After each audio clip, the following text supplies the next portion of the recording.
بسم اللہ الرحمن الرحیم۔ السلام علیکم ناظرین کرام، پوری دنیا کو علم ہے کہ اسرائیل نے ایران پر حملہ کر دیا ہے۔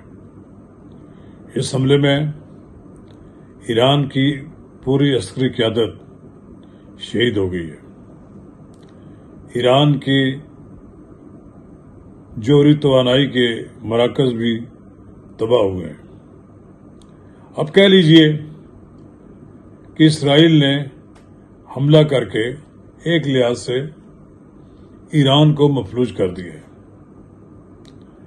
ایرانی قیادت کی طرف سے تاحال کوئی رد عمل نہیں آیا ہے، لیکن جب ایک حملہ ہوا ہے لوگ توقع رکھتے ہیں کہ شاید ایران فوری طور پر اسی نوعیت کا شدید رد عمل کا اظہار کرے گا جس طرح پر اس پر اسرائیل نے حملہ کیا۔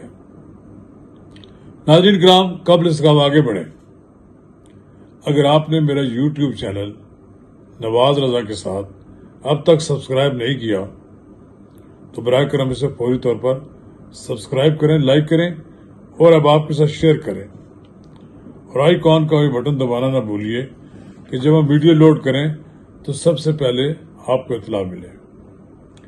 ایران پر حملے میں ہوا ہے، پوری عالم اسلام اس پر افسردہ ہے۔ پاکستان کے عوام میں شدید رد عمل پایا جاتا ہے۔ پاکستان کی قیادت نے واضح کیا ہے، اب تو پہلی بار نواز شریف بھی بولے ہیں، انہوں نے کہا کہ ہم ایران کے ساتھ کھڑے ہیں۔ اخلاقی طور پر تو پوری دنیا اس وقت ایران کی حمایت کر رہی ہے، لیکن جو طریقہ کار اختیار کیا گیا ہے ایران کو جوہری ہتھیار بنانے سے روکنے کے لیے، وہ انتہائی بدماشی، غنڈہ گردی اور آپ کہہ لیں دھوس ہے۔ امریکہ نے 60 دن کا جو انہیں مدت دی، ایک دن اوپر نہیں ہونے دیا، اسرائیل سے حملہ کروا دیا۔ بظاہر تو امریکہ یہ کہہ رہا ہے کہ میں اس میں شریک نہیں ہوں، حالانکہ سب کچھ امریکہ کے کہنے پر ہوا ہے، اور امریکہ کی پوری حمایت حاصل ہے اسرائیل کو۔ پھر عالم اسلام میں، مشرق وسطیٰ میں کئی ممالک اتنے ایسے کمزور ملک ہیں کہ وہ چس بھی نہیں کر سکتے اسرائیل کے سامنے۔ وہ ایران کے بھیجے ہوئے ڈرونز کو تو روک رہے ہیں، لیکن انہوں نے اسرائیل کو نہیں روکا۔ ان کی حیثیت ہی کوئی نہیں ہے۔ جن ملکوں کی حفاظت امریکہ کر رہا ہو، امریکی طیارے کر رہے ہوں، وہ کیا ایران کی کیا مدد کر سکتے ہیں؟ ایران واقعتاً جوہری توانائی پہ کام کر رہا تھا۔ یہ ایران کو بہت بڑا دھچکا ہوا ہے۔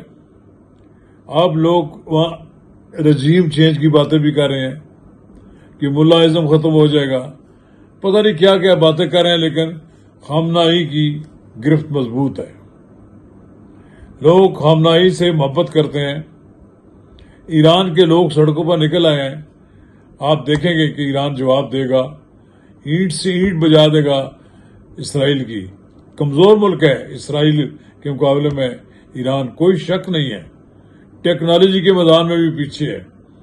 ایرانیوں نے بھوک افلاس برداشت کر کے پابندیوں میں بھی اپنے آپ کو زندہ رکھا ہے۔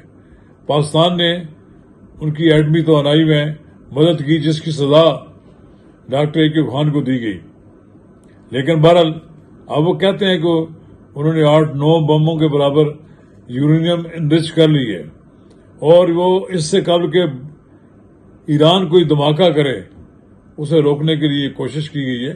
یہ تو ایک کھلم کھلا بدماشی ہے۔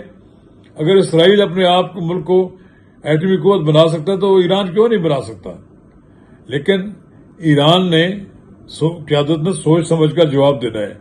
اگر ایرانی قیادت نے جواب نہ دیا اور اس کا رد عمل ظاہر نہ کیا تو پھر ایران کا دنیا میں جو رعب دبدبہ ہے وہ ختم ہو جائے گا۔ میرا خیال یہ ہے کہ بالآخر ایران کو سخت جواب دینا پڑے گا۔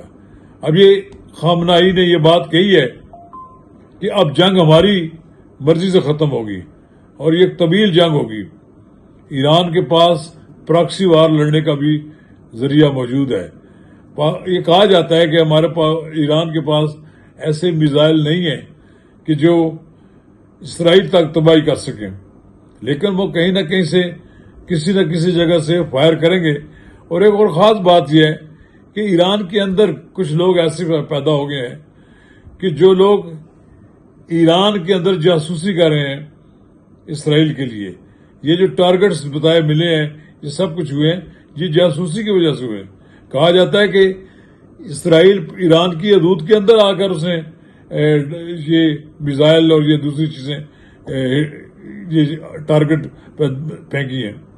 بڑے افسوس کی بات ہے، ایران ایک ایسا ملک ہے جس کی قیادت کئی سالوں سے امریکہ کی آنکھوں میں آنکھیں ڈال کر بات کر رہی ہے، اور اتنی پابندیوں کے باوجود انہوں نے ایران کو قائم دائم رکھا ہے. اور ایران دنیا میں ہر حق کی بات ہوتی ہے اس میں آواز اٹھاتا ہے. پاکستان اور ایران کی دوستی ہمیشہ ایک مثالی دوستی رہی ہے. ہمارے اگرچہ کچھ لوگ اس میں فرقہ واریت کا بھی عنصر بڑھانا چاہتے تھے، لیکن نہیں، ایران نے ہمیشہ پاکستان کا ساتھ دیا ہے، اور اب پاکستان کو بھی ایران کا اسی طرح ساتھ دینا چاہیے. شکریہ.